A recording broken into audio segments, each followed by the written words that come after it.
দর্শক, জনপ্রিয় অভিনেতা জাহের আলভির স্ত্রী ইকরা আর নেই।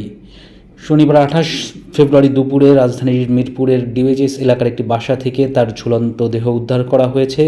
পল্লবী থানার এসআই হুমায়ুন কবির বিষয়টি নিশ্চিত করেছেন।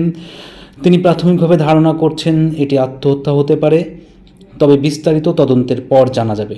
2010 সালের 9 নভেম্বর মাত্র 19 বছর বয়সে জাহের আলভি এবং ইকরা পালিয়ে বিয়ে করেন। এরপর থেকে তাদের বিয়ের বিষয়টি গোপনই ছিল। দীর্ঘদিন পর, অর্থাৎ 14 বছর পর 2024 সালে তারা তাদের বিয়ের খবরটি দর্শকদের সামনে প্রকাশ্যে আনেন। তাদের সংসারে প্রিয় মায়া নামে একটি কন্যা সন্তান রয়েছে। ইউটিউবে ক্যারিয়ার শুরু করা জাহের আলভি বিভিন্ন টিভি নাটকেও অভিনয় করে জনপ্রিয়তা লাভ করেছেন। সংসার জীবনে আমরা জেনেছি তারা বেশ হাসি খুশি ছিলেন, কিন্তু হঠাৎ করে কেন এমন ঘটনা ঘটলো সেটি এখনও জানা যায়নি। পুলিশ জানিয়েছে বিস্তারিত তদন্তের পর জানা যাবে। আমরা সেই অপেক্ষায় রইলাম। সেই পর্যন্ত আপনাদের জন্য আমাদের শুভকামনা রইল। সাবস্ক্রাইব করে সঙ্গে থাকুন আমাদের পার্শ্বচিত্র চ্যানেলের।